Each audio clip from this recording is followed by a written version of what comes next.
I'm Laura Rose, and today I'm going to be telling you my top 10 fiction standalone books. There's no genre for this, it's just a fiction book that is not in a series. I had a really good time doing my top 10 fantasy series, so I thought this would be another fun one to do. Now, this list is really hard to narrow down because there are so many amazing books, so I might have missed something. Here we go, my top 10 favorite fiction standalone books. Number 10 is The Intern's Handbook by Shane Coon. I actually read this last year. It was just a random book that I pulled off my shelf. It ended up on my top 10 of my favorite books last year that I read, and now it's on my top 10 favorite fiction standalone. It's an amazing book. It's a thriller, and it's about an assassin that has one last job to do before he retires. It reads just like an action movie on paper, and it was awesome.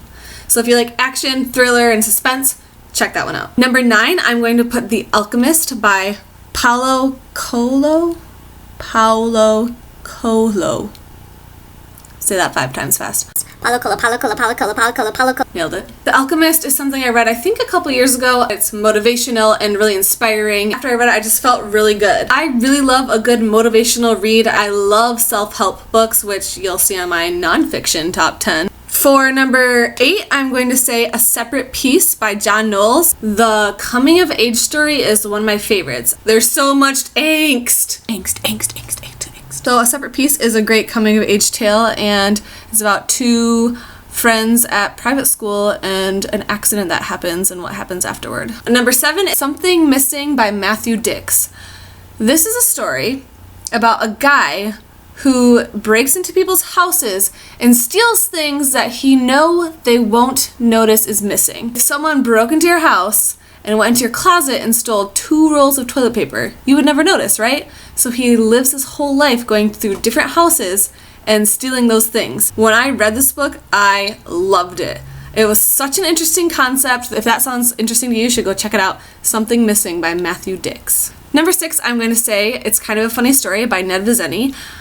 This book I have talked about on my channel before. I will talk about again. It will always be one of my favorite books of all time. It really deals with some dark elements. It talks about depression. It talks about suicide. I think it was the first book that I read that talked about those issues and how the main character tries to deal with all these problems while he's in a psych hospital. Number 6, I'm going to say The Paris Wife, which is by Paula McLean. It tells the story of Hemingway and his early life and his first wife, who he lived in Paris with.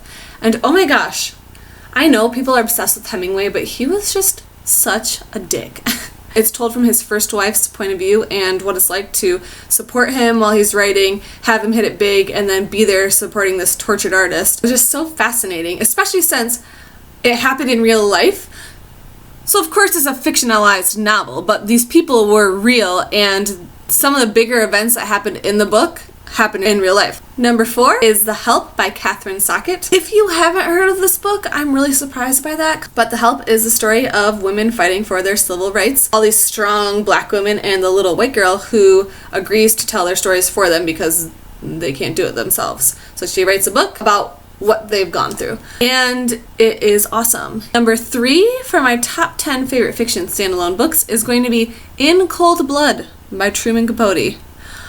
Wow, I actually pulled this book off of the shelf of my parents' ginormous library down in our basement when I was a teenager. Terrifying! Capote just knew what he was doing. In Cold Blood is about cold-blooded murder, and it's scary. Number 2, I still remember reading this book, and it must have been 6 years ago that I read this book. Water for Elephants by Sarah Gruen. I stayed up to like 3 or 4 in the morning to finish it because it just captivated me. Water for Elephants is about a young man who joins a circus and helps train the elephants and the politics and the ins and outs of circus life. Oh my god.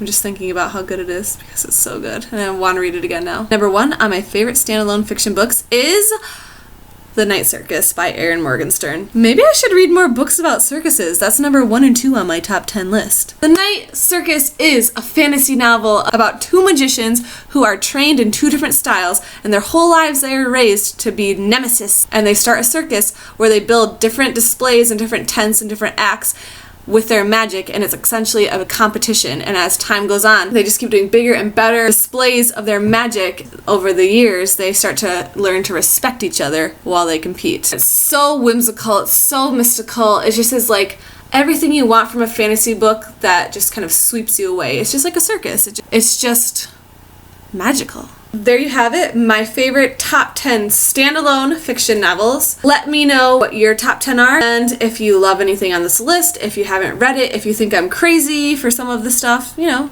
let's talk about it. Okay guys, thank you so much for watching. Make sure you subscribe, make sure you comment. It was so good to see you, and have a glittery day.